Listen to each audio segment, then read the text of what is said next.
something beside me, a light to the kerosene, and the places aren't real anymore, and the faces don't say anything, in the silent light of the mind-blown sphere. It's a game, Devil's Chess Club. Devil's Chess Club.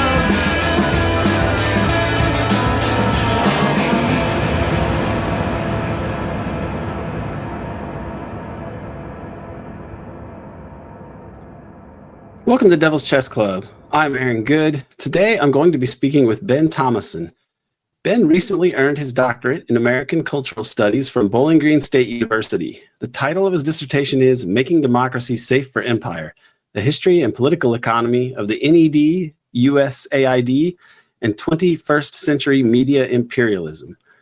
Today we'll be talking about two of Ben's latest articles for CovertAction Magazine, both of which deal with the U.S. dirty war on Syria. The first article is, the U.S.A.'s longest democracy project in Syria has resulted in the empowerment of Al-Qaeda. The second article, soon to be published, is Western soft power agencies established a support front for armed insurrection in Syria led by Al-Qaeda-Linked rebels. Check the show notes for links. Devil's Chess Club is part of the American Exception podcast. Today's episode is free, but if you appreciate serious, deep political research and analysis, please consider subscribing to the American Exception podcast on Patreon. We have over 200 episodes and counting for people who want to better understand things like the JFK assassination and many other aspects of the deep history of the U.S. empire. American Exception is the place to go. The URL is patreon.com/American Exception. Subscribe if you can, and either way, please kindly like this video and subscribe to this American Exception channel.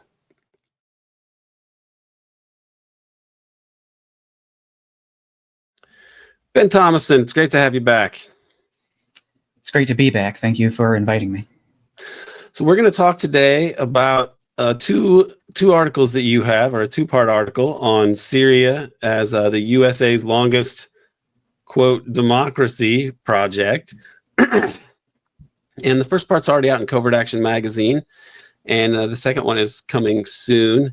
So how did your interest in Syria begin, and when did you start to realize that this was such an important and a case that really illuminates a lot about the way the U.S. empire works? How did you come to this subject?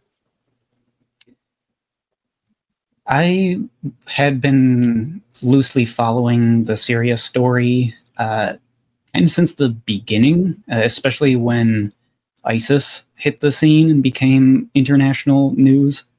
I was in high school at the time, so I wasn't doing any kind of serious research into it, but I had an interest in the Middle East, especially having grown up during the global war on terror and learning about the Iraq War and the Iran coup in 1953 and all that. I just found the region interesting.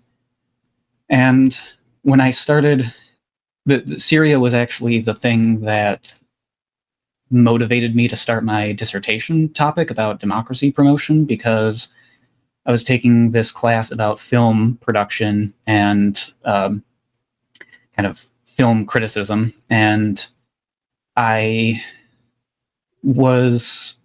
thought a good topic because I was interested in the conflict, and I knew that there was all these controversies around the conflict, and I kind of just wanted to figure out for myself, like, who's more right about what's going on in Syria, because it's so polarized. You have like people saying totally opposite narratives about what's going on. I kind of just wanted to figure it out for myself. So I researched the White Helmets documentary from 2016 that won an Oscar. And from there, it was just wabbit holes on wabbit holes going down. That eventually led me to my dissertation topic and this long chapter and several articles that I've written on the whole Syria conflict. Right. 'Cause I remember when it started to get, when the Libya thing happened and then it goes over to Syria, but I was in graduate school at the time, and I was I was the one person there who was saying that this is all bullshit, that this is likely, some kind of U.S. operation. The Libya thing was, it was pretty clear to me that was ginned up as well. I mean, I remember the signs that some of these people, these protesters had, that were so slickly produced, and they had this Twitter presence. They were like, and if you remember that at the time, they were like, oh yeah, the Libyan revolution is really on Twitter. But it's like, Twitter wasn't even that big in America in the US at that point. I was like, this is bullshit. And these companies, I thought all along, were basically like arms of the national security state. I always figured that they had to be. So when this happened, I was like, this is all bullshit. But I'd already kind of, because of Obama, I'd been disabused of any kind of belief in American cover stories for shit. But I was the only person there. And these are political scientists who are supposed to understand politics. Like, that's their chosen profession. That's what they want to do with their lives, right? So understand politics. And they don't understand this fundamental thing going on at the moment. It's amazing. They were probably dumber than the average person in the public. Like, if you ask 10 people, probably at least one of them in the public would be like, oh yeah, probably the US is doing it. I mean, right? But no political scientists. So when you started talking about what was happening in Syria, or when you were writing papers on it in parts of your dissertation, did you get pushback from people on this that they think you were crazy? Or, I mean, it's just such a weird alternate universe. Yeah, the only real pushback I think I really got was when I tried to publish an article in a peer-reviewed journal, and one of the anonymous reviewers clearly did not appreciate the political perspective that I had on it, and my perspective on the conflict and what I was writing about. Other than that, I mean, coming from an American culture studies program, a lot of these people are not tuned into what's going on in the rest of the world that much. Frankly, a lot of them just hadn't really followed Syria very closely, and so they didn't really have they didn't have a established narrative that I was pushing back against. It was just like I was the first one telling them about Syria. Right.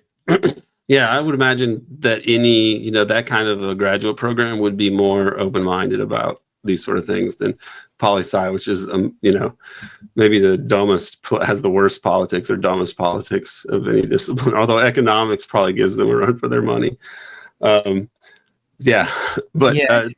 So Syria, as you write about Syria as a testing ground for democracy promotion.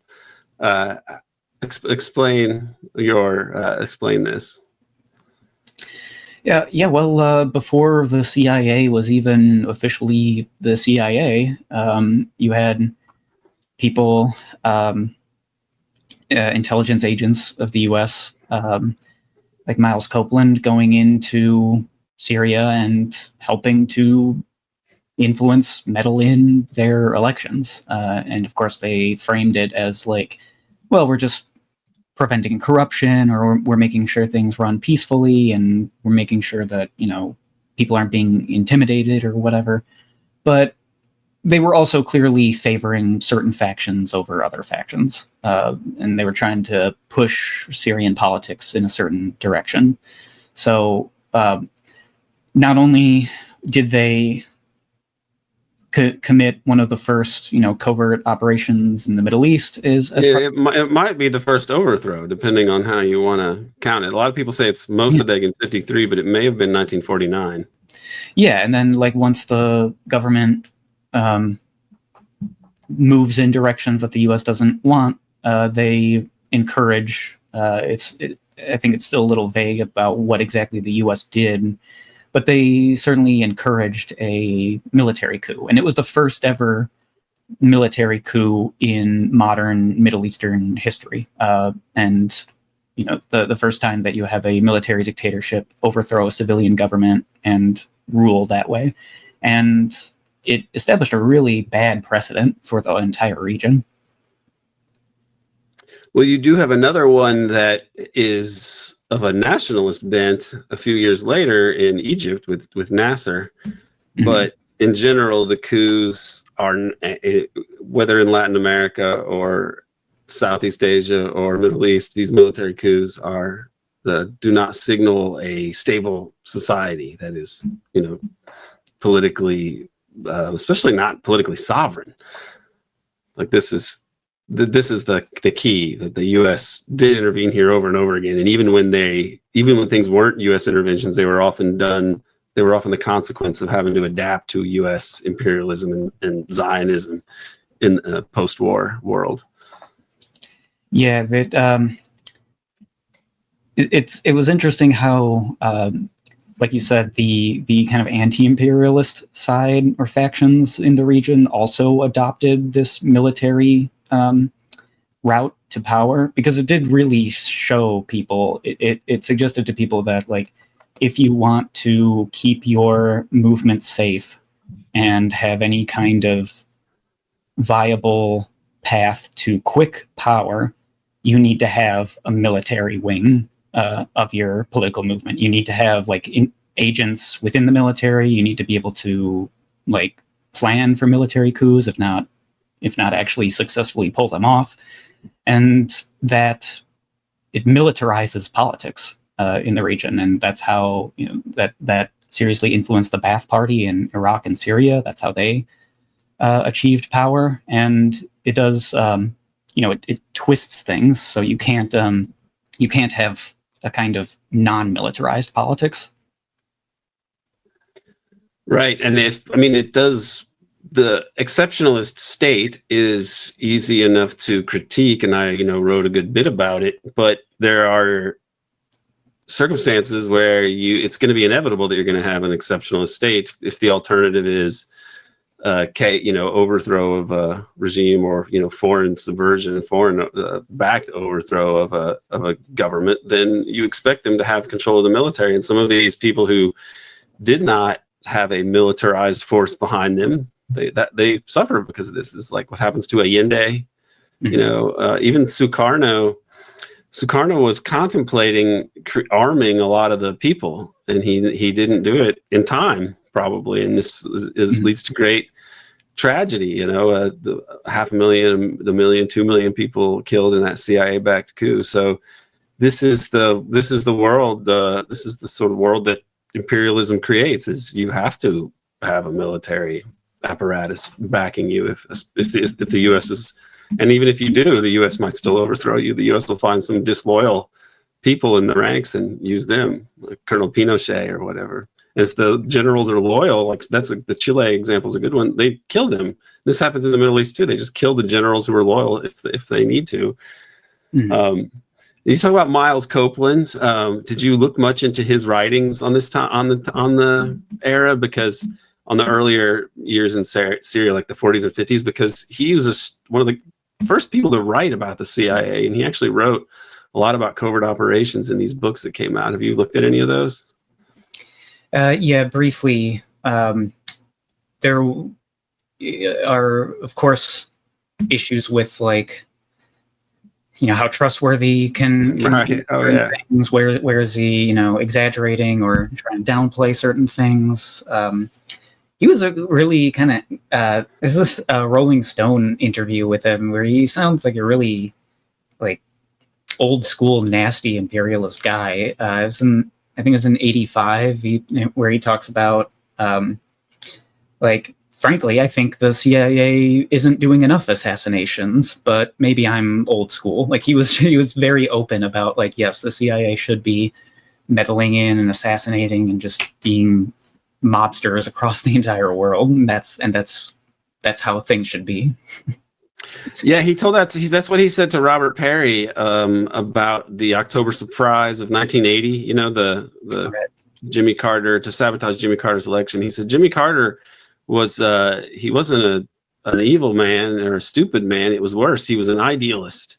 He actually believed in like America and being the good guys and law and order, lawfulness and all this, and that's dangerous. So he had to go. He had to be, defeated. Then he had some inside information about that because of his role in the Middle East. So he definitely was a person who believed. He was kind of a crass American imperialist. There's no other way to say it.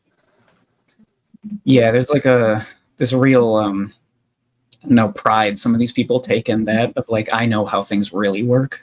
I'm not a chump like so many others. Yeah, Lance DeHaven Smith, who was really my early academic mentor, I would say, he wrote all these things about state crimes against democracy and scandalous stuff about 9/11, JFK assassination, and so on. And there was this retired military officer who would show up at his talks, and Lance was like, "This is weird." And one day he just asked him, and like what he was doing there, if he liked to talk, and he said, "Yeah, I think that you just never grew up." And that was all he said. And it was like, damn, that was like that's the mentality. It's like they think that they are the ones who are wise to the way the world works, and that it has to work this way and it can't work any other way. I mean, that's the mentality. Mm-hmm. Mm-hmm. So the CIA they're organizing these coups throughout the 50s and 60s. They try to have a coup in 56 around the time of the Suez Crisis. And how does this shape Syrian politics? The rise of Nasser in the Suez Crisis aftermath. Yeah, there's a really interesting book, Ropes of Sand, by, his name's Wilbur Crane Evelyn. But he was not a CIA officer, didn't officially work for them, but was basically an asset, like a pretty high-level asset. He met with Alan Dulles multiple times and talked with John Foster Dulles and was kind of like the point man for CIA operations in like Lebanon and Syria during the 1950s. And he was supposed to be like the bag man to bring the money to his contacts in the Syrian government, who would then carry out this coup. And the first coup that they have, right before they're planning it right before the Suez Canal crisis starts, falls apart because of the Suez Canal invasion, the Israeli invasion. Basically, he gives them the money and he starts like plotting. They start like putting all their ducks in a row for this thing, and then the Israelis invade. And his contacts basically come to him and say like, "What the hell are you doing? Like, did you do this on purpose? Like, we're going to need to leave the country now. There's no way we're going to be able to pull this off now that the largest Arab nation is being invaded by Israel. There's no way we can overthrow our government in this situation." I think Mikhail Bey Ilyan was his main contact, and he had to flee to Turkey, I believe.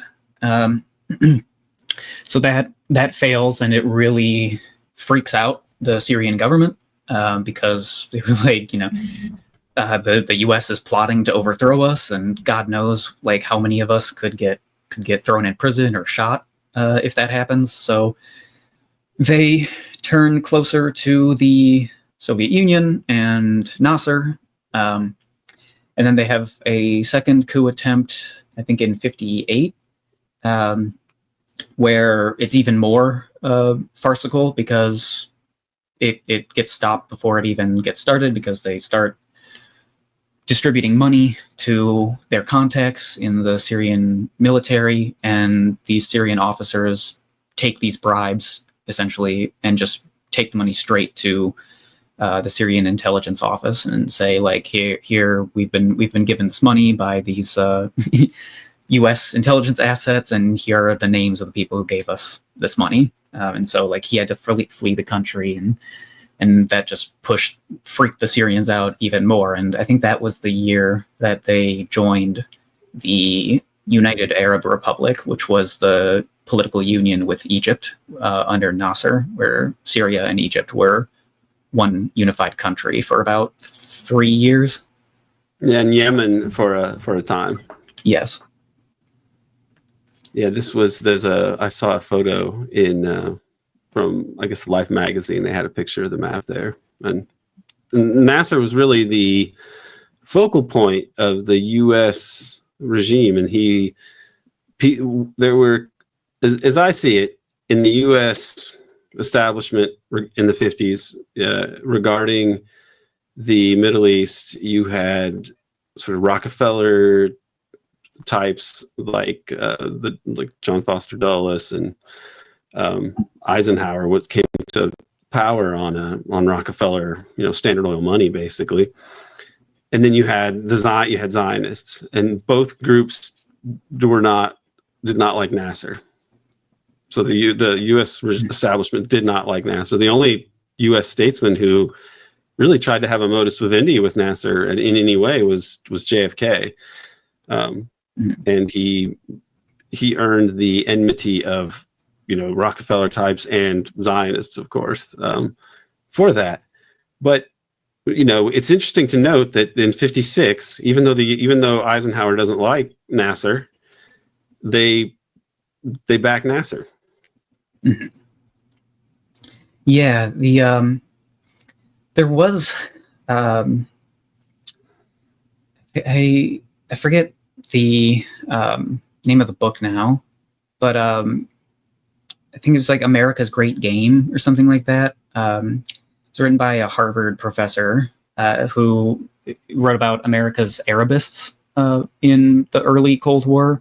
There was some divisions within the State Department and even the CIA where there was a pretty prominent faction of people who had experience with the Middle East and had a perspective that seems pretty reasonable and logical, which is that why would we want to ally with this settler colonial state, Israel, when that's just going to totally alienate and piss off the entire region? Like, wouldn't it be better if we tried to have good relations with the Arab powers, which is by far the majority of the population and like the money in this region?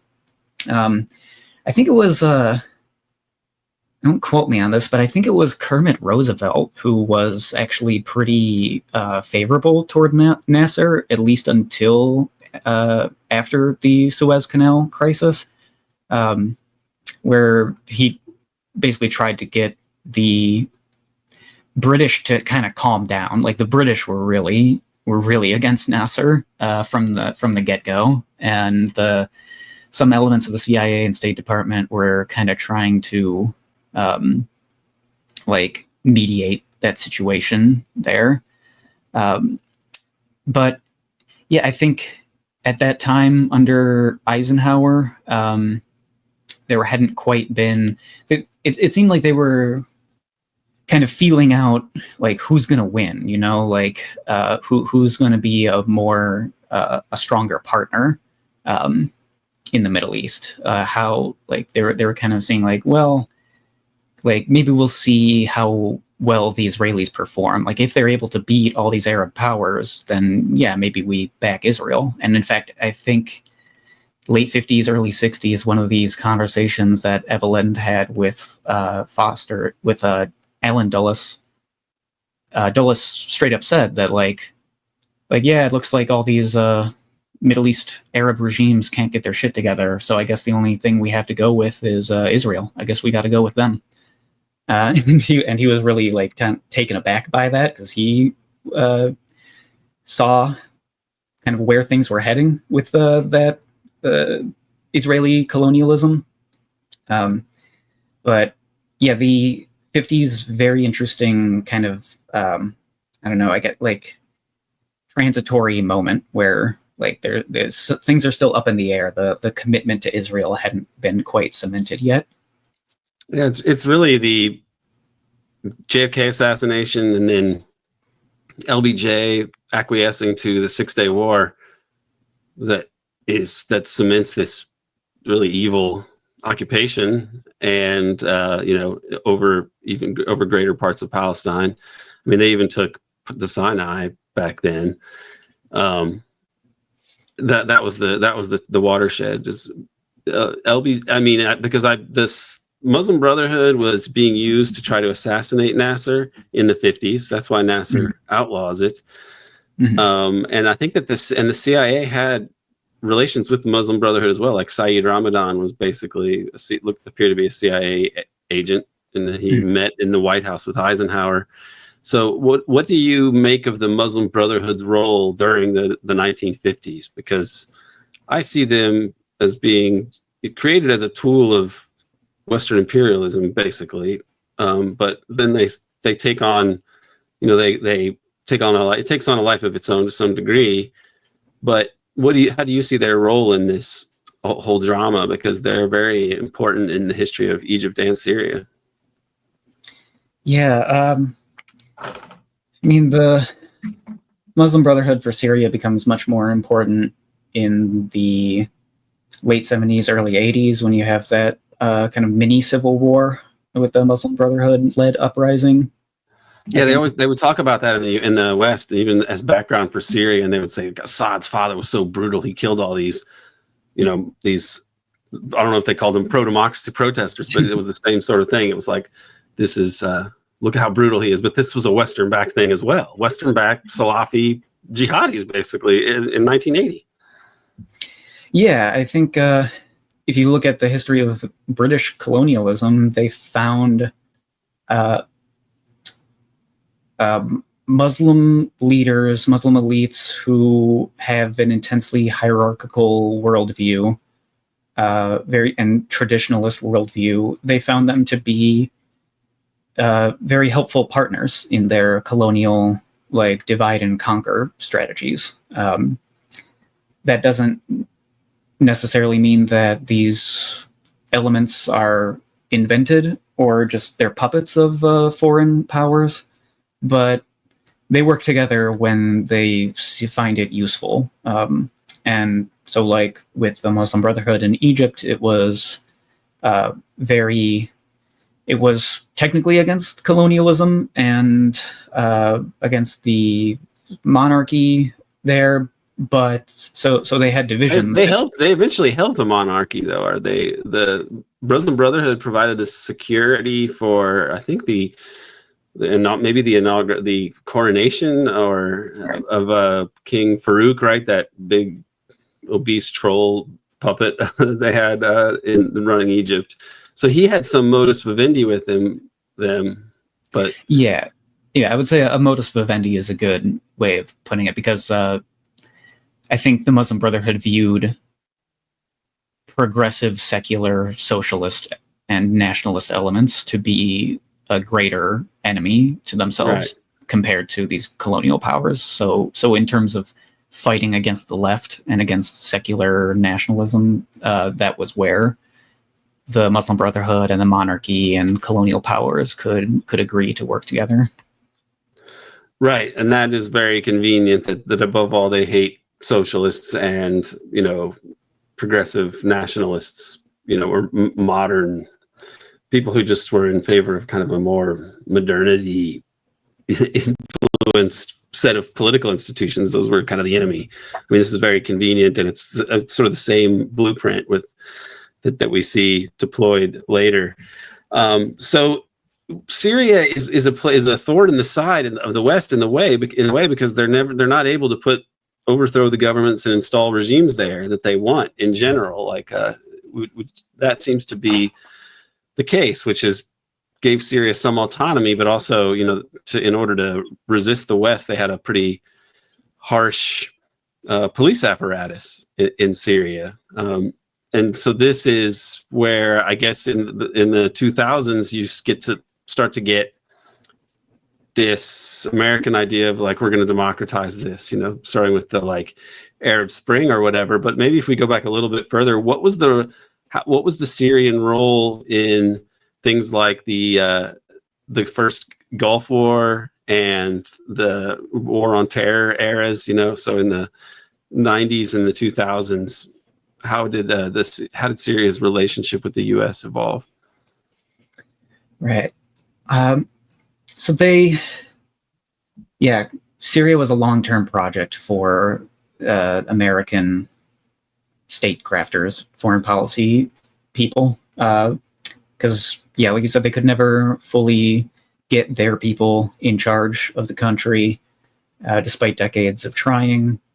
Their attempts to overthrow the government only pushed Syria further into the pro-Soviet camp.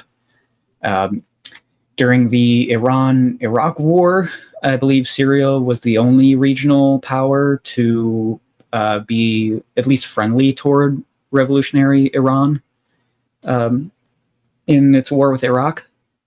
They had a lot of disagreements or conflicts with Saddam, despite both of them being ostensibly Ba'athist.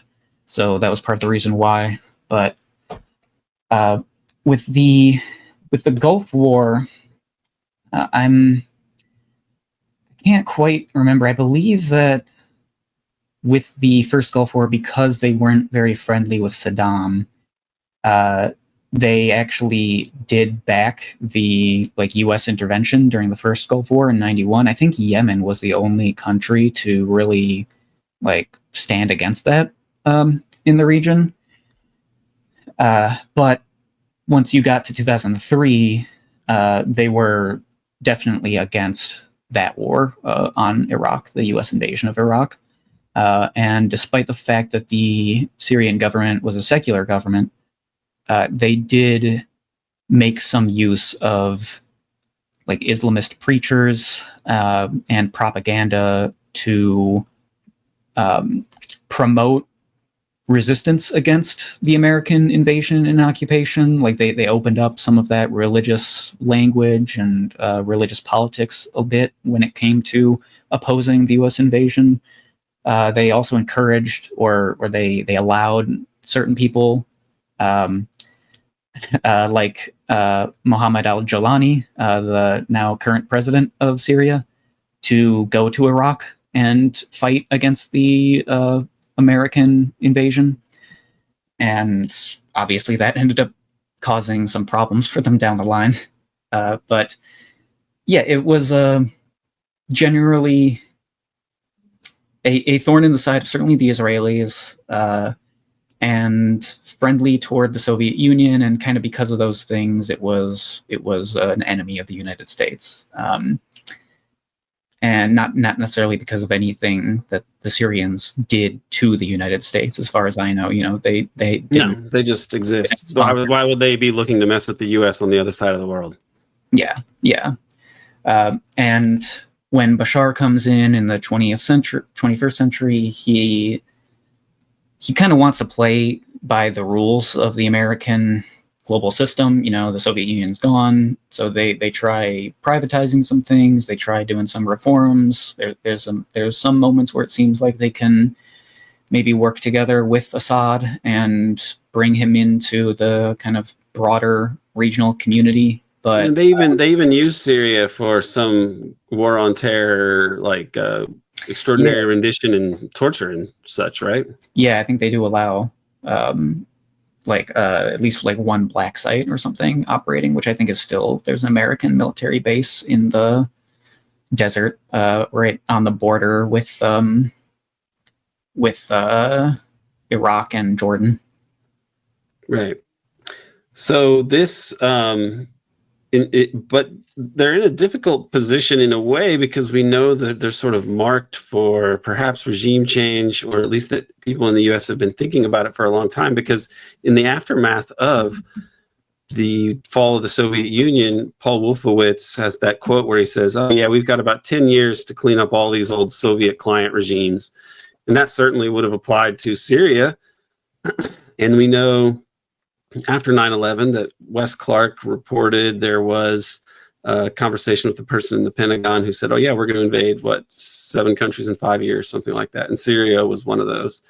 Yeah. And by the time, I think it's in 2007, you get that Seymour Hersh article that's talking, and you write about this. So explain how the decision is made under the Bush administration, really. So this is well before the Arab Spring, but it's already decided how it's going to go down. Yeah, I think there were some interesting shifts that happened between the beginning and the end of the Bush administration when it came to Middle East policy. Like you said, there was this neocon plan to remake the Middle East and overthrow all sorts of governments and recreate it in America's image. And I think after the initial occupation of Iraq and the country descending into civil war and the U.S. getting really bogged down in there, I think that's when there was a sort of recalibration in U.S. policy. The Saudis and the Gulf Council, the GCC states, were really concerned about the Shia powers gaining strength in the region. Obviously, Saddam was a Sunni leader, and Iraq has a slight Shia majority. So you had a kind of slight Sunni minority ruling over Iraq. That gets overthrown, and the Shias become much more powerful within Iraq.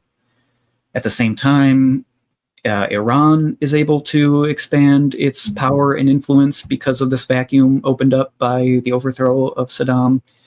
And it's also kind of in Iran's interest to make sure that the U.S. occupation is not successful. They want to strengthen those nationalist Shia elements in Iraq that would not allow Iraq to become a U.S. like a bigger Israel or something like that, like a U.S. client state full of military bases and so on. Yeah, exactly. It would be ridiculous to not expect Iran to try to influence things in a direction that would be positive for it when you have this vacuum being opened up and all this chaos going on around. And when you know that the people that knocked off Iraq are explicit about wanting to destroy your country as well. I mean, this was written in the press at the time that after the Iraq war, people were saying, well, real men go to Tehran, anybody can go to Baghdad. And it was like, these guys are lunatics. And that really shaped the Iranian response ever since. They've been, I think, preoccupied, as you would be, with not letting America destroy them. Yeah.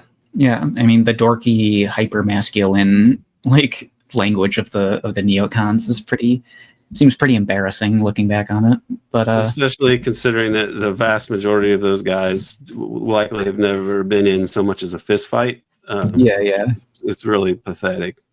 Yeah. It's like when Thomas Friedman talked about how he was going to tell Iraqis to suck on this. When he was like, what was the quote? He's like, he was like talking about terrorists, and he was trying to talk all tough. And he said, like, these terrorists, they think they can just, blow up things and cause all sorts of chaos to get their way. He's like, well, I want American boys and girls in uniform going from Basra to Baghdad and telling these people, what about this do you not get? You don't think we're going to defend our free, open society? Well, suck on this. Yeah. I mean, it's so absurd. Yeah, the whole time period is just insane, and it's going to be studied by future historians if we still exist as a species. It's going to be looked at intensely, like, how could this have happened, because it was so brazenly illegal and insane. And they decide, as you say, they look around at the aftermath that they had created by going into Iraq, which really changed the political balance of power there and did give rise to this axis of resistance that was inevitably going to be generated in response to what the U.S. had done to destabilize things there. And the U.S. apparently realizes that, okay, we have gone as far as we can by using Al-Qaeda, this is the way I interpret it, as by using Al-Qaeda as this sort of roving pretext to attack countries and such. But so what cards do we have? And then it's so brazen. They decide they're going to turn Al-Qaeda loose on their enemies. Yeah. After using Al-Qaeda as for terror attacks. I mean, in my estimation, this is in all likelihood what happens, but this is very controversial. But after using these sort of sock puppet jihadis that have connections to Western-backed intelligence agencies in Saudi Arabia, Pakistan, and so on, and are connected to the international drug trade that the U.S. does a major part in managing. They decide that they're going to. Then they created this sort of boogeyman to have a whole war on terror, and then they actually have the balls to repurpose them as their own sort of sock puppets fighting for them around this time. I mean, this is what's in the Redirection article that Seymour Hersh wrote. Yes. That was I think early 2007. It should be. Yeah. We should definitely remember that. Adding on to that kind of. They go like the Shia Crescent or whatever. There are worries about that. Hezbollah had a war with Israel in 2006 and gave Israel a bloody nose in that. So there was a big worry that this kind of Shia-led axis of resistance would endanger not just Israel but also the monarchies in like Saudi Arabia, Kuwait. Certainly Bahrain, which has a Shia majority that's oppressed by the Sunni monarchy. So I think like 2006, 2007, there's this shift in policy where they think, well, we kind of created a new problem that we obviously they should have known that this is what would have happened, but we've got this new problem to deal with.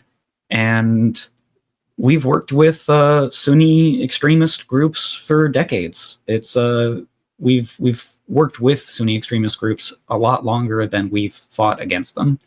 We worked with them up to in the late 90s. They were still being used in like Kosovo and such.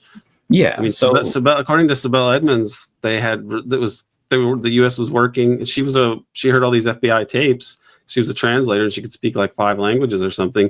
So, and she says that the U.S. the military was working with Ayman al-Zawahiri up to 9/11. Mm-hmm. Yeah, I mean, so the period of U.S.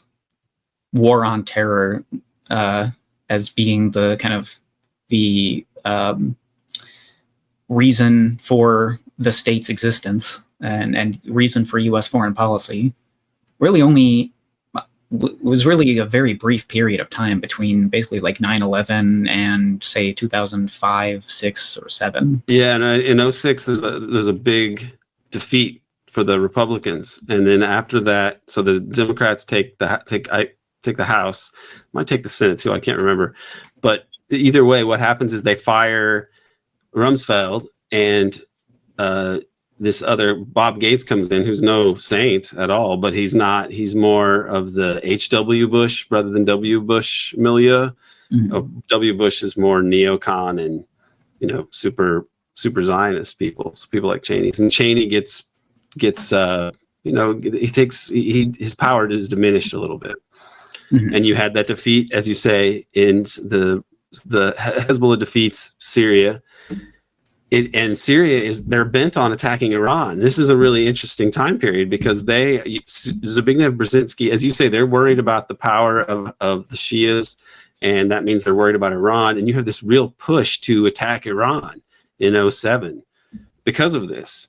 And so it seems like what Hersh is writing about, this attempt to redirect the jihadis and turn them into our little shock troops, this seems like a compromise in a way. Instead of having a war with Iran, which would be kind of insane, you have this. Because you had Brzezinski went before Congress in 07, and it was in February 2007. He said, if we're not careful, there's going to be some sort of terror attack, and it's going to be blamed on Iran, and then we're going to start this war with Iran, and it's going to be a total disaster for us.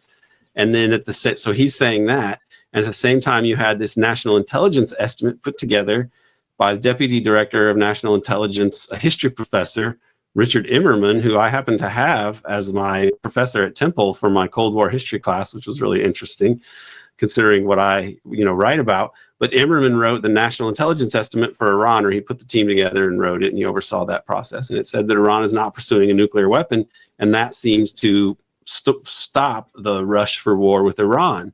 So these people have been wanting to attack Iran, and there have been elements that have stopped this, but they don't totally stop all the insanity because they're using these jihadi operations like in Syria. Yeah, it's kind of funny that that these operations are kind of the compromise, that like this is the moderate path for us to take, is to use these extremist elements as proxies rather than going full bore invasion and occupation of all these countries. It's the prudent approach. Yeah. Let's not be reckless.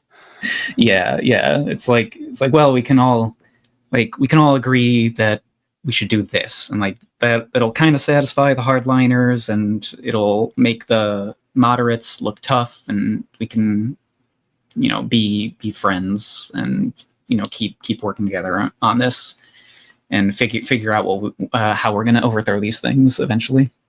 Right. So this article appears in 2006, or in 2007, and it does indicate a shift in strategy or tactics, at least, for the U.S. Foreign policy establishment. But nothing really comes of it until the Arab Spring. So let's talk about the Arab Spring. How is this the key event here? Well, I think before getting to the Arab Spring, I should say, I should give the key quote from that Hirsch article. So, this is true. from... I sort of halfway assume everybody's read it because I always talk about the article, but absolutely, it's worth repeating. Yeah, this is in February 2007 in the New Yorker, and he's talking about Saudi Prince Bandar and other Saudi officials that he's getting kind of secondhand information from a source. Yes, Hirsch has all these sources within the national security state. That's kind of his thing. Yeah. So he's talking about the Saudis. He says they will keep a close eye on the religious fundamentalists.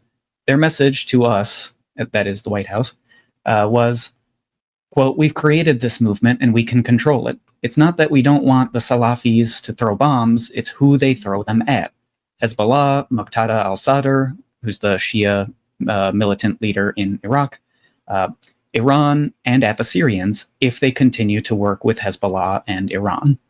So that, just pretty clearly indicates that, we are going to weaponize Sunni sectarianism in the region to fight against Hezbollah in Lebanon, Muqtada al-Sadr in Iraq, Iran, and the Syrians. And then they give this weird little caveat, if they continue to work with Hezbollah and Iran. I think there were a lot of attempts to try to pull Assad away from that kind of axis of resistance network, although it never really worked.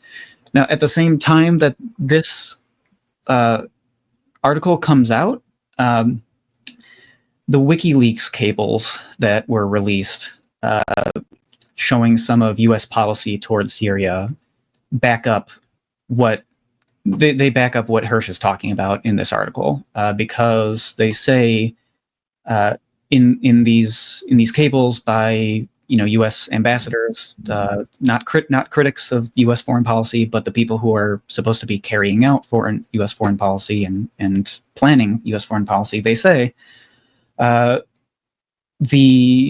would be useful for us to stoke Sunni Shia tensions. It would be useful for us to inflame ethnic tensions between the Kurds and the Arabs in Syria. They were basically just trying to figure out what are ways that we can destabilize this country. What are ways that we can prevent Assad from I think they said like reinforcing his legitimacy. What are ways that we can hurt the economy? What are ways that we can embarrass the Syrian government? And they talk pretty openly about saying, well, the sectarian divisions of the region is a pretty clear way that we can do this. So they were in those cables pretty open about saying, not saying that we're going to arm Al-Qaeda, because they wouldn't openly say that, but saying that, yeah, there are these divisions and we should definitely use them. And the Islamists are people we should keep an eye on and maybe try to work with them because they're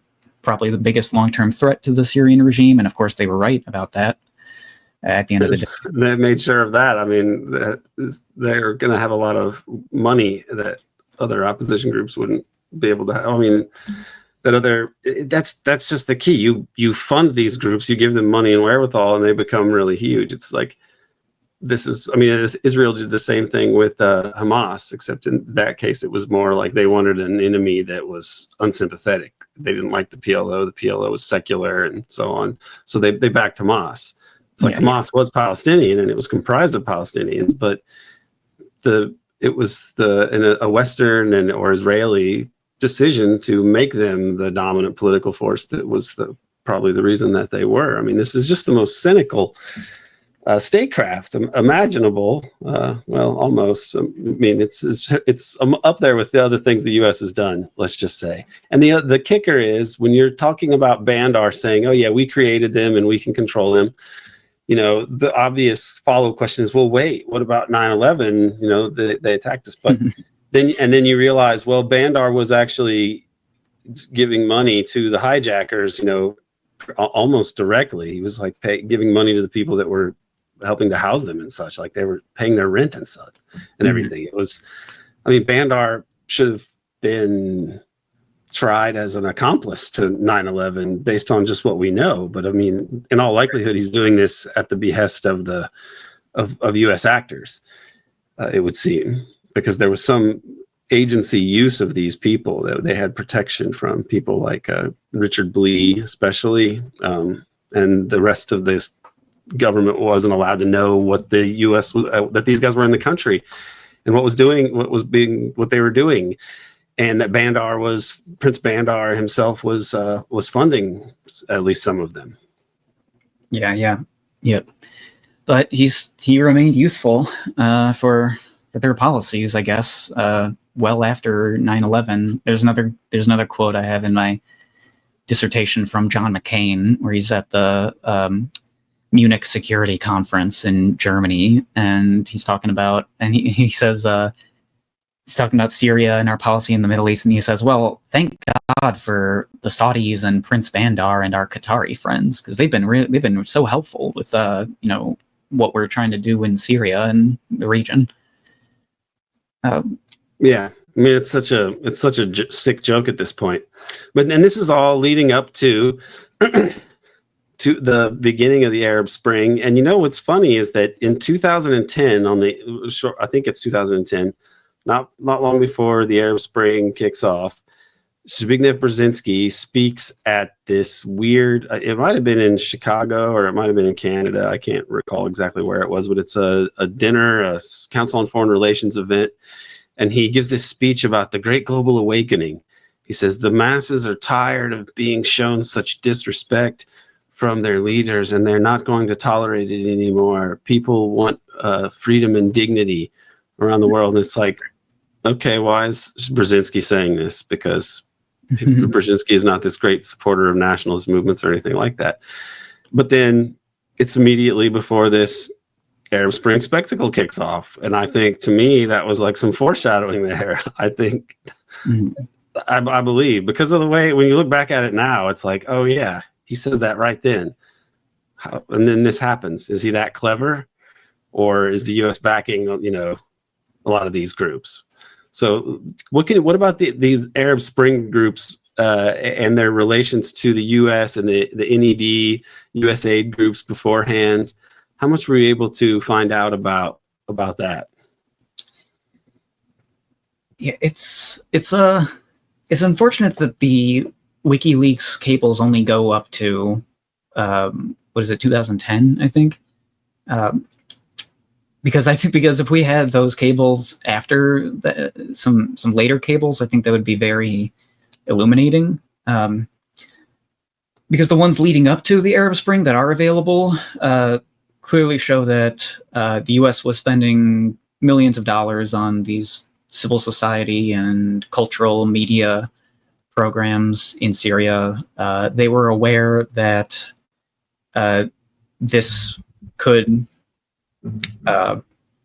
dovetail well with other plans to weaponize sectarian divisions in the country. They were also aware that the Syrian government was very concerned about these programs, basically believing that the U.S. was plotting regime change, and they knew that the more that they did these things, the more they would piss off and freak out the Syrian government.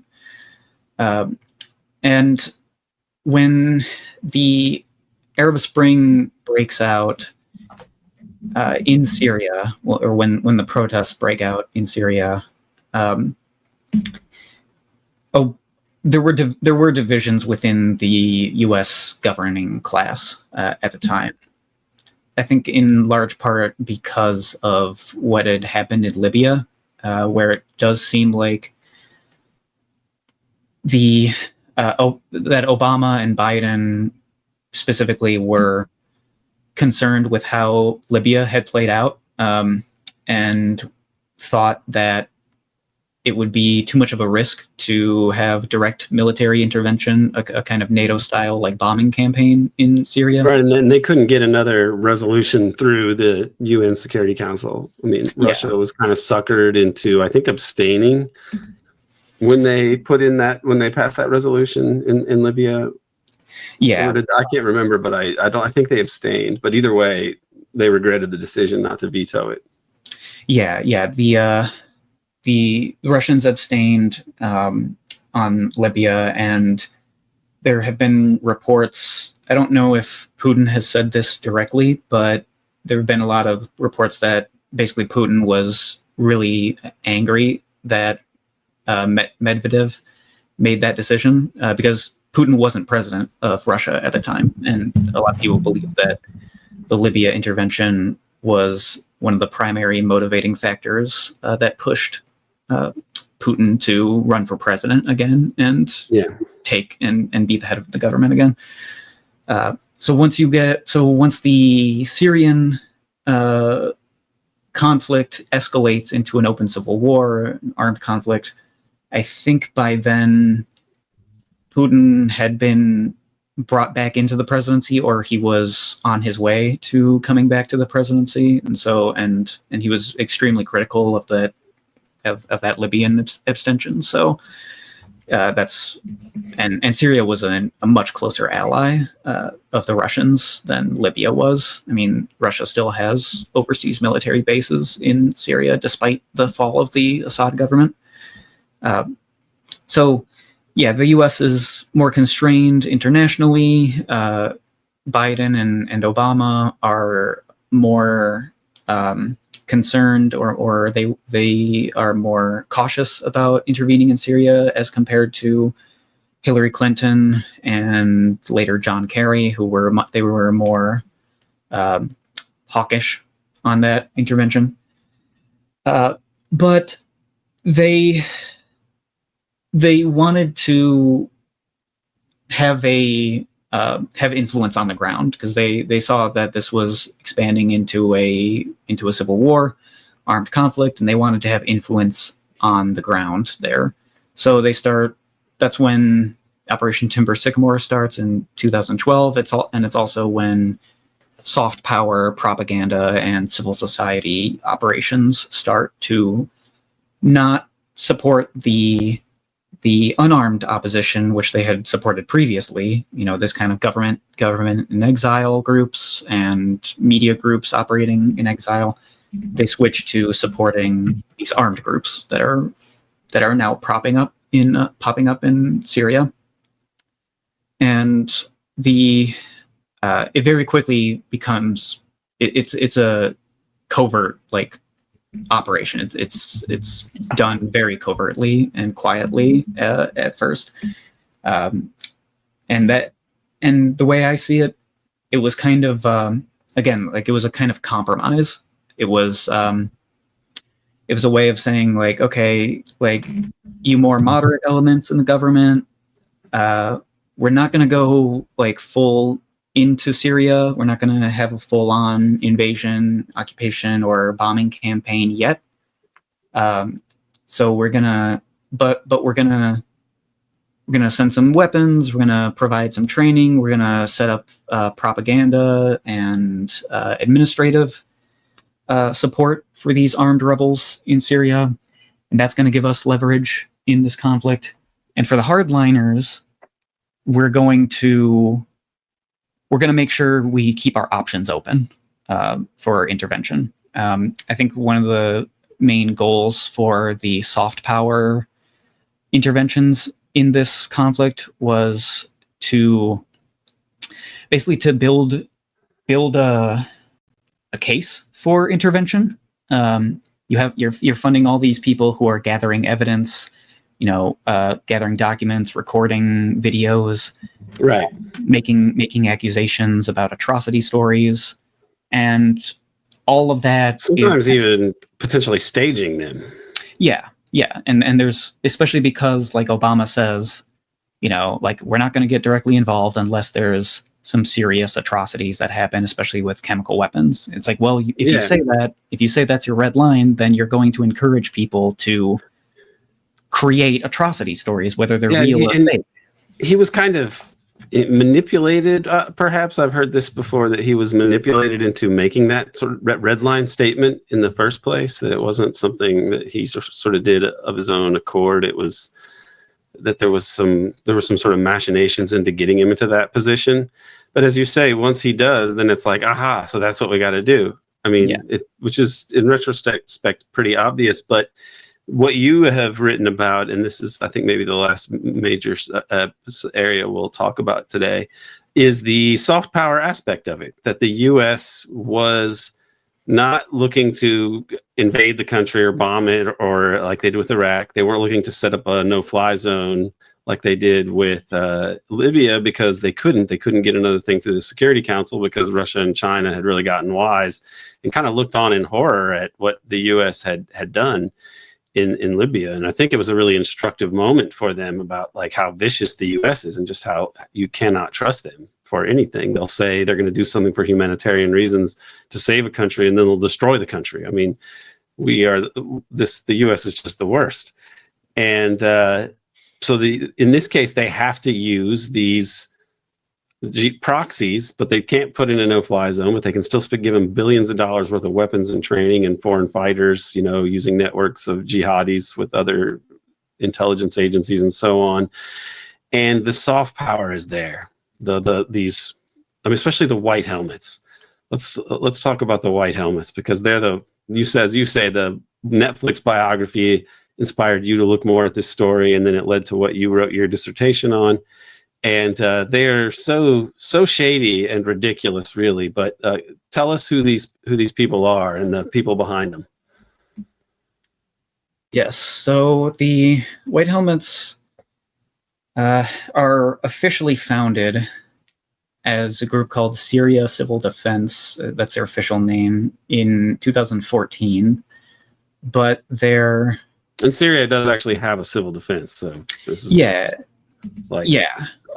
one of the main things that this program was doing was helping establish rebel administrations in Syria. So, like, you had a situation where you had rebel groups take over territory in Syria that has civilian populations in them, and the war drags on, and so they have to have some kind of administration over these people. So there's some kind of, like, law and order and some degree of like regular life as usual. State building. Yeah, so people can go to work and have an economy and have electricity and things like that. So especially in a war, you have a lot of, like, rubble and things to clean up, and Syrian, and so Syria, the state, has its own civil defense organization for that. And the U.S. government and their allies attempted to establish competing services. So government has their civil defense. We're going to have a rebel civil defense. The government has, a police force. We're going to set up a rebel police force. It was called the Free Syrian Police. They spent many hundreds of millions of dollars on that, and it had all sorts of scandals with connections with militias and extremist groups. Of course, they spent billions of dollars setting up local councils to govern these rebel-held areas. They set up sanitation services and like schools, and just the things you need to have some sort of regular life for the people living in those areas, especially if you want them to kind of stay on your side and not go over to the government side. So the White Helmets were started specifically by a British government contractor called Analysis Research Knowledge, which was based in Dubai. And the guy who originally organized the teams, which became the White Helmets, was a former British military intelligence officer who then became a private security contractor for the various monarchies, Jordan and the GCC states. His name was James Lemessurier.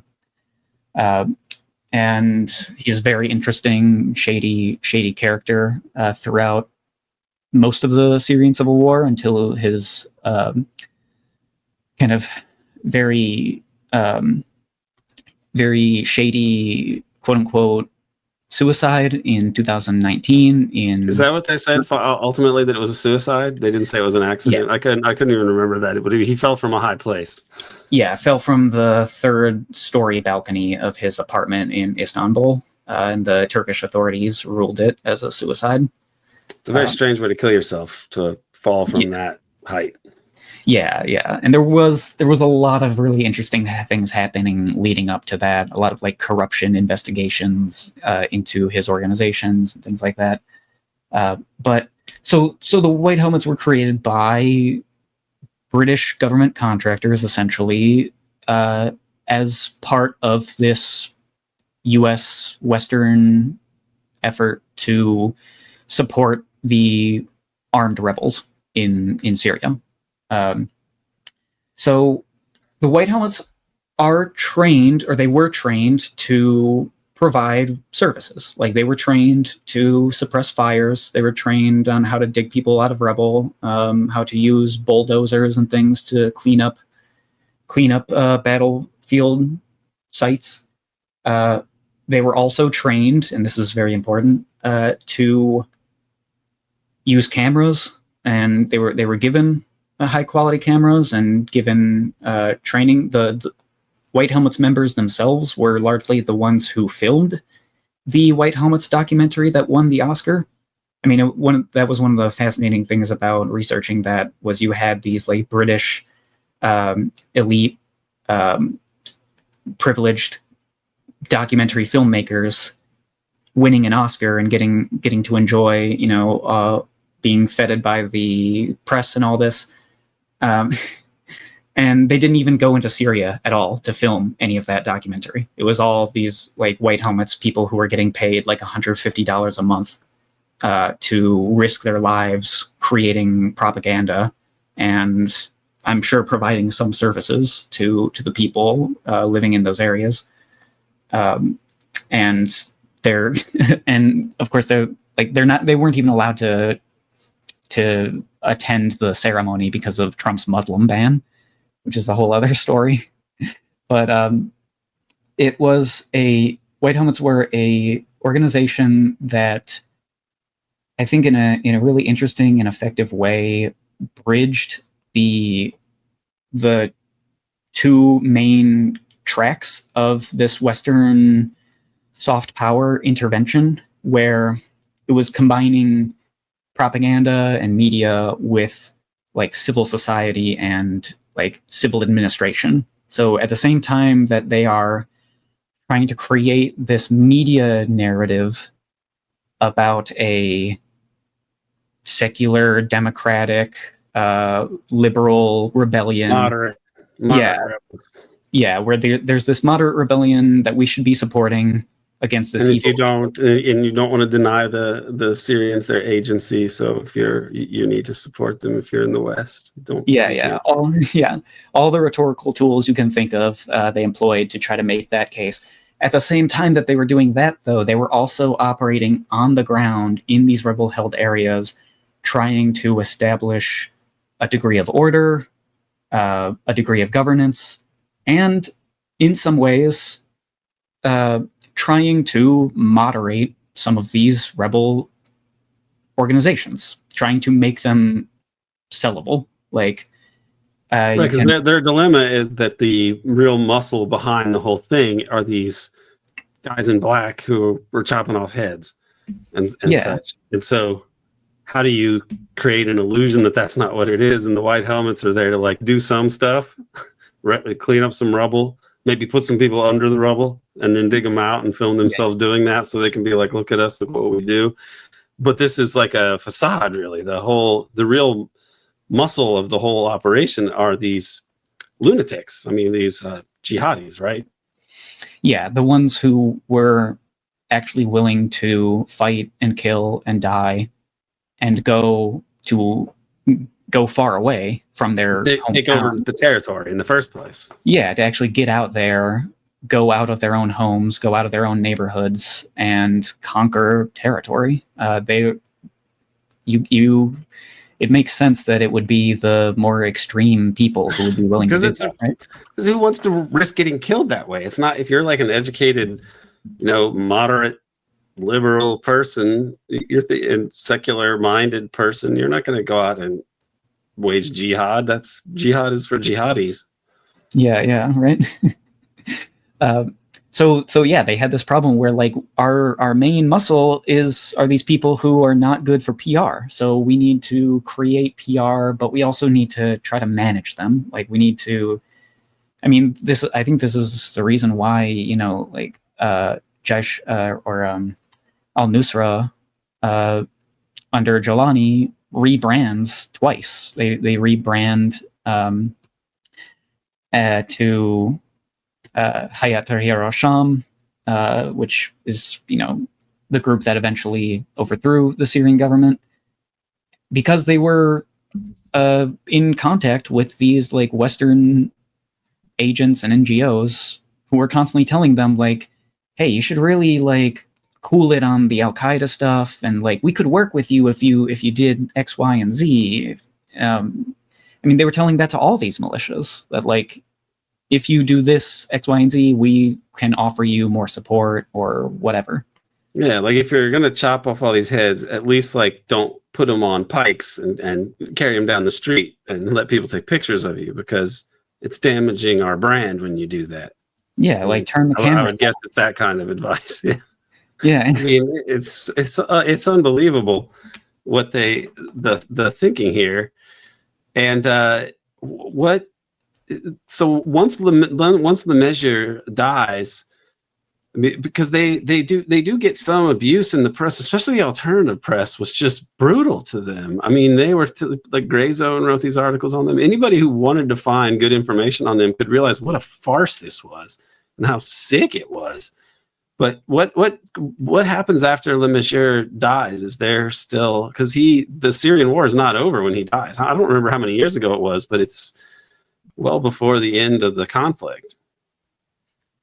Yeah, I think Le Mesurier dies in, I want to say November of 2019, and there were corruption scandals going on with his organization, right. Or investigations. So, and if he'd been investigated or tried for any of that, it could have dug up a whole lot of crimes and scandals, like state crimes and so on. So there's a lot of people with motive to get rid of him. Probably state actors, probably Western state actors would be at the top of the list of suspects. Yeah, and in fact, when he is getting investigated for corruption and kind of stealing money, he writes this email to his donors where he takes responsibility, but he also tries to hide behind the importance of his organization by basically saying, like, well, if you investigate me and you investigate all this, some embarrassing stuff might come out that's going to damage what we're trying to do here in Syria, and you're really just going to give a victory to the Russian and pro-Assad trolls. I think he actually calls them trolls. That's great. Yeah, which is very honorable to try to hide behind, these white helmets guys that you've been training and paying like $150 a month while you're making tens over $100,000, every year. Yes. Did you look into the coverage much in the West about the white helmets? Was that a part of your research? Did you go back and actually look at what was being written? Because I didn't consume a lot of it because I just saw through it right away. So I just couldn't. I never saw the White Helmets documentary. I don't think I'd rather go get a root canal than watch that. Probably.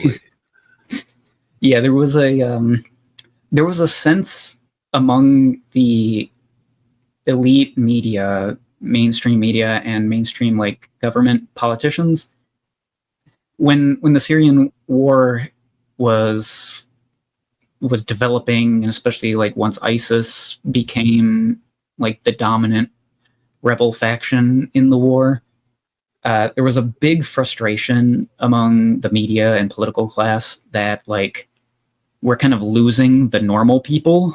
They're not buying what we're selling anymore because of how delegitimized like Middle East intervention became because of the global war on terror and the Iraq war. So they were like, man, like Libya was recognized as a shit show even by Obama. Yeah. So they were like, man, these like our regular viewers and readers are just like not buying what we're selling, and this is a big problem. We can't like, we're really trying to sell this narrative of a moderate rebellion, but it's difficult when ISIS and Al-Qaeda becomes the dominant factions in there. And the White Helmets, when they came onto the scene and got all this viral content, which was very, it was not organic viral content, like they knew that they were very intentful about like trying to make viral content, and they had all these sorts of media connections that made it easier to make that content go viral. But once the White Helmets became a big thing, they, media and government officials were like, this is great. They can be the face of the rebels. They can be the face of the Syrian opposition. And, who would talk ill of these poor volunteers who are just trying to save as many lives as they can and, bear witness to all the horrors that are happening. It was very, they were like, kind of like, finally, we have a good face that we can put on this thing. So there were totally a mask, obviously. Yeah. So, I mean, the commitment that celebrities and media people had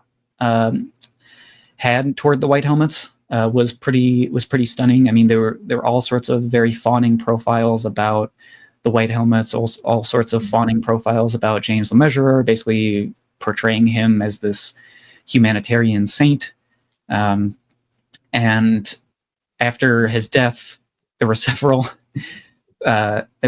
articles and even a BBC podcast where they basically tried to argue that Le Measurer was cyber bullied into committing suicide, basically, like that all these trolls had just like ruined his confidence and made him really upset, and he just couldn't go on anymore.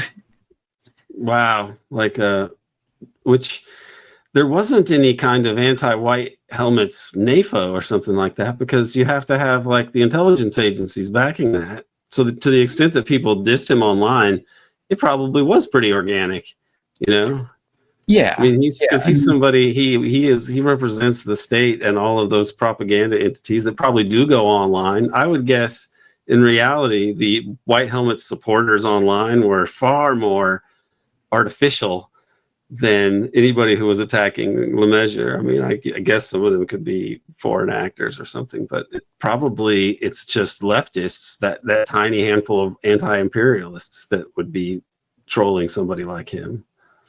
Yeah, it was. I mean, except for maybe some people who were getting their information from like RT, like Russian television media outlets. I mean, there is that Russian bot question as to how many of them there are, but man, every time they try to say these people are Russian bots, it usually turns out not to be the case. I don't know how much that's really been a part of what Russia's been doing, but it's not impossible. Yeah. But even still, it's pretty obvious he was killed. It wasn't a suicide. It wasn't a slipping on a banana peel on his balcony. I mean, the timing of it and the convenience of it, it's pretty obvious he was assassinated or executed, you could say. Yeah, I mean, part of me does feel like maybe he really did worry that he might be going to jail. Maybe he thought that if he did kill himself, maybe then his family, because his wife was also deep in on this corruption. I've heard people say his wife may have done it. Yeah. So I could see maybe he did think well, if I off myself, then my family can at least live a good, rich life. I just don't have the insider. Right. We'll never really get the details about it. Yeah. So, but anyway, you any last thoughts on the White Helmets here? Anything you'd like to go over before we wrap up? Yeah. After I was just going to say after he dies, his organization, Mayday Rescue Foundation, very quickly declares bankruptcy and dissolves. The funding for the White Helmets gets completely, I think, taken over by Chemonics, which is the largest for-profit recipient of U.S. foreign aid. Which Chemonics is a very interesting corporation. But the White Helmets become a lot less relevant by 2020 and 2021. They're still operating, they still are putting out videos, but they're just not getting the kind of attention and relevance that they used to, and money that they had previously. My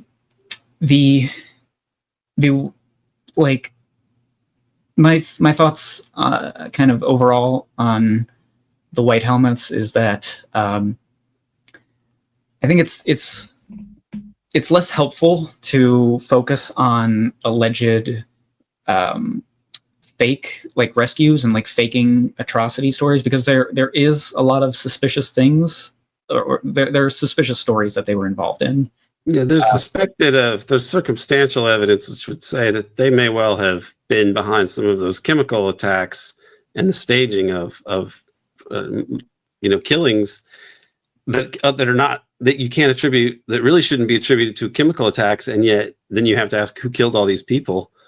I mean, it's potentially they killed a bunch of Syrians and then staged them to look like they'd been killed by chemical weapons. That's one interpretation. And the White Helmets, or groups that they worked with at the very least, could have been involved in that.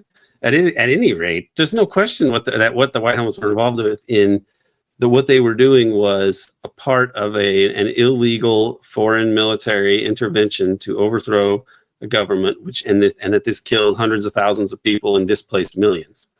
Yeah, that much we can say for certain. Yeah. And I think that's the kind of important thing to keep centered, because yes, the ARC,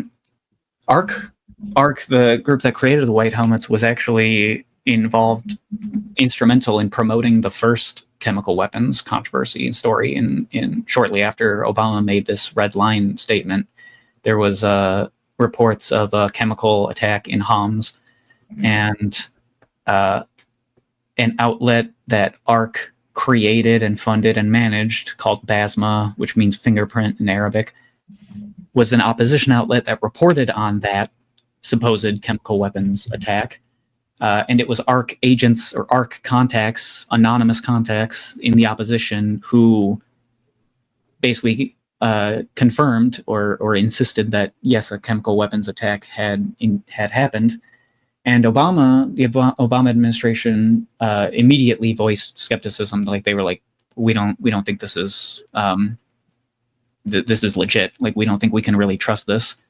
And ARC is the organization that is the primary like pusher of this narrative, both in the media and like within the administration itself. Like there's some really interesting articles from like Foreign Policy where they say they try to say that it was like this Agent 15 chemical, and there's an arms expert, I think it's Jeffrey Lewis was his name, who writes an article in the same Foreign Policy outlet that says like, you know, Agent 15 doesn't even exist. This is a thing that British intelligence like made up to demonize Saddam before the Iraq invasion happened. And he was like, this is like, we know that ARC is a Department of State contractor doing propaganda for the Syrian armed rebels. So like you're having a US funded propaganda outlet confirm reports of a chemical weapons attack that's being pushed by the very same Syrian opposition that like ARC is funding and supporting. So like this is obviously an attempt to just like goad Obama into doing something really stupid. And with the like, I'm sure you know about the OPCW, Organization for Prohibition of Chemical Weapons. Yeah, right. There's a huge scandal there. Yeah, with like in 2018 in Duma, between 2014 and 2018, the OPCW basically relinquished their strict chain of custody rules that they have of like if we're going to do this investigation, we need to have a very controlled, strict chain of custody that only like that we are in control of and outside actors can't taint or like possibly mess with. But they couldn't go into these rebel-held areas because they would have been kidnapped or killed by these supposed moderate rebels, you know? And so the people that were on the ground and could operate on the ground openly were the white helmets. And of course, you know, because of all the media attention and money that was given to the white helmets, the OPCW turns around and says, well, you know, there's this humanitarian volunteer group that seems pretty legit on the up and up. Why don't we outsource some of our investigative work to them? And so what could go wrong? Yeah, what could go wrong? So there's some serious scandals. I mean, the whole the OPCW never should have. I mean, that's a total breach of any sort of standard procedure there to in a war zone to deputize a group of belligerents. Yeah, you know, as though they are there to be impartial, you know, investigators. Yes. So there's definitely plenty of smoke there. But at the same time, it was a pretty brutal war. You know, they did operate in war zones, and they did provide what seems like some legitimate services to these rebel-held areas. But again, what should be centered is that this is a like Western-funded propaganda and like administration outlet, created by Western powers for the purpose of supporting a sectarian civil war and sectarian rebels, and their work cannot be divorced from that. Like they might provide some humanitarian services, and that's well and good, but it is part of a wider intervention that is not concerned with human rights and humanitarianism and democracy and all that, right? I mean, these guys, they operated exclusively in these Sunni Arab rebel-held territories, and they were influenced by that kind of sectarianism.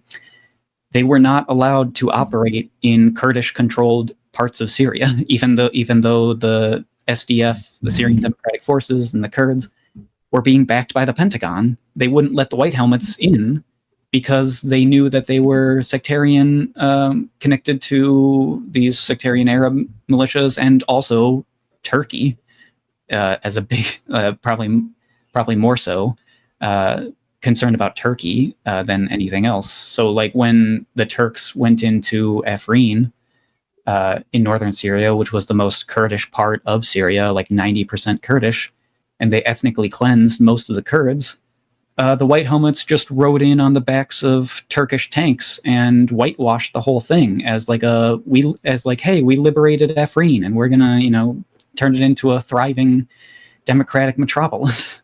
Yeah, right. The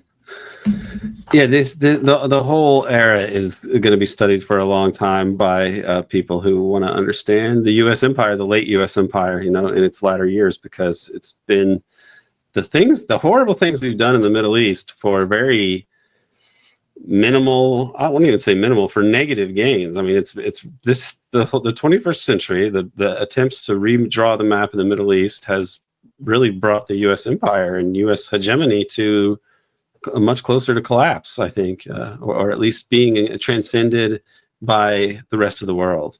And so this story, I think, is really useful for that, because you just get a sense of how insane and illegitimate and rapacious, lawless the whole enterprise is. I mean, this is a part of a way of running politics and statecraft that really should be relegated to our history as a species. We really should be not. It's amazing that this bullshit still happens. And hopefully it's so brutal and the world is connected enough. There's enough technology and information out there that it's going to make these things no longer tenable. But that's my hope, is that the work like yours, work like what I've tried to do, combined with, and this is the key part, the actual dramatic decrease of American power to just dictate reality and make it real through violence. Like, this is going to work in tandem to maybe bring an end to this kind of thing. Yeah. One last thing I'd like to say is I've thought a lot about how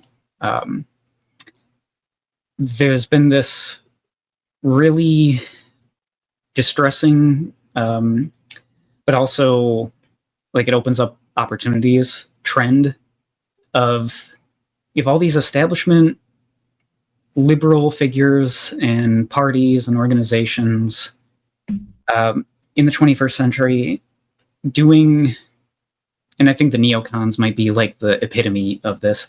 It's like they're doing all of these incredibly violent and corrupt, authoritarian, hypocritical actions in the name of expanding, reinforcing, continuing a liberal international order, right? Liberal international and domestic order. And all they've been doing, it seems, is ultimately undermining this very order that they represent and they claim to be committed to. So it's kind of like, I find, like, Marxist dialectics very interesting in how it explains how systems create contradictions which lead to their own demise. Empires create these conflicts and problems that create crises, and then their attempts to deal with those crises only ends up, through their own internal logic that they've developed for themselves based on their material conditions and their ideology. Their attempts to address those things only end up creating more contradictions and exacerbating other ones, and you just get more and more crisis until eventually things collapse or you have some genuine change. But I think if you look at, like, how the Democratic Party treated Bernie Sanders during 2016 and 2020. If you look at how the UK Labour Party treated Jeremy Corbyn with all those fake anti-Semitism accusations, this recent Romanian election from last year, where they, I mean, the Democrats wouldn't even have a primary. They had a guy who probably had cancer the whole time and was senile, but they just pretended they were going to run him, even though I thought he was. Well, I was thinking he was going to drop out way before it happened. But the thing is, they would not allow a primary. That was the key. Yeah, they couldn't have, because they had to move heaven and earth and conspire endlessly.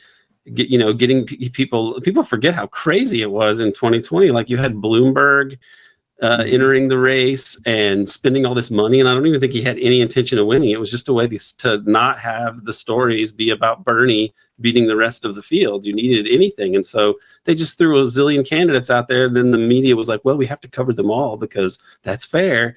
And then they coordinate everything to screw Bernie. And COVID is also, the COVID lockdowns have an enormous role to play in that too, that people forget, which was quite convenient. So that's that aspect of it. The fact that it doesn't even hold to, it's like fake democracy, the democracy that's so rigged to begin with, but even they won't even let that unfold. Yeah. It's like, and the Gaza genocide is probably the greatest example of this, is like flushing any pretext of your, fake limited managed democracy and limited managed liberal international order, flushing that all down the drain in the name of reinforcing that very same order. And you just end up undermining this very establishment in the long and even in the short term. The problem, and I think that's necessary for any kind of real good change to happen. The problem is that all these ridiculous things that they're doing to counterproductively cover their own asses is creating a lot more opportunities for the right than it has been creating opportunities for the left. That's the problem, right? Is that as this liberal international order is like declining and dissolving, it's the right in the West that is taking up that. Well, the left has everything in a capitalist system. Everything is really determined by money, and there's no group with a lot of money that is going to support pro-human politics. Yeah, like that's so of course it's going to go to the right. The right is all that there is because money determines everything, and there's no left. There's no money behind the left. There's only money behind the fake left. Like the people that the fake left media outlets like Democracy Now!, Jacobin, they actually can hire staff and they have production value. And surprise, they like things like the white helmets. And they always make all these. They always just accidentally get it wrong whenever there's a liberal imperial intervention. Then it's like they just, for some reason, they always fall for it every time. Like Charlie Brown, trying to kick the football, they just, oops, we got it wrong. But that part has disgusted me. I don't think that the fake left is like, they're a symptom, not the problem. But I absolutely do have real problems with the people that draw a salary and pull punches this way and think of themselves as being on the left when they support the most significant right-wing imperial capitalist entity. I mean, basically the only thing worth discussing, which is Western imperialism led by the U.S. I mean, this is all in the U.S. left, the way that they talk about other governments as being like, they're problematic because of this and that reason, when they're enemies of the U.S., and that's why it's this era, that aspect of it disgusts me. The right is the right, and they do what they do, and they're vicious, and we understand it. But the fake left, that the white helmets tries to pander to, in a way, or that sort of represent, that part really kind of bothers me on a different, more visceral level. Yeah. No, because people need to get serious about building an alternative, and if you let yourself get fooled, and because you want to stay in the good graces of the New York Times or the Democratic Party, that's not building an alternative. And we desperately need that, because as this current order is crumbling, we don't have a good alternative. The thing that, the thing that money and liberals are going to back when they are feeling threatened, they're going to back the right. They're not going to go left. But the more hopeful aspect of this, in my opinion, is that we can't really go right internationally anymore. And the international empire aspect of this is really the whole thing anyway. So what's the point? I mean, there is no way to get back to the George W. Bush unipolar moment. That is gone. And so even though we can only see right-wing movements emerging, there is a material reality of the U.S. regime, which is that it is not able to determine outcomes through overwhelming force and economic power in the way that it used to be. And that is where, how is the right going to accept this? And so is the right, what we're seeing now, things like Elon Musk doing Heil Hitler on stage and such, are these kind of sort of pathetic last gasps of a regime that's really showing its true face, I mean, I think that's really about it. Or the richest guy in the world, which if you're under capitalism, whoever has the most money is the king. So it's Elon Musk, and he's up there doing Heil Hitler. We've all given a speech for the new president. This is where we're at, and who could support this? Yeah. The U.S. is no longer a big player in the credibility game like they used to be. That's one way to say it. Yeah, this is really an astounding time, and I appreciate these articles that you've written. Tell people where they can find your work. Yeah, so I'm going to be publishing a few more articles, at least at CovertAction Magazine. You can find my first article on Syria. I'm going to have a few more coming out over the next few months. I also have an article on democracy promotion in Haiti, which I think if anyone wants to get a good introduction to democracy promotion, I think Haiti is a great case study for that, because they were just so brazen. They didn't care to cover up like any of what they were doing. So you get to kind of see it in a more clear way. And other than that, I've got this. I've got a book chapter with Matt Alford that just came out a few weeks ago. Matt's a good guy. He's very funny too.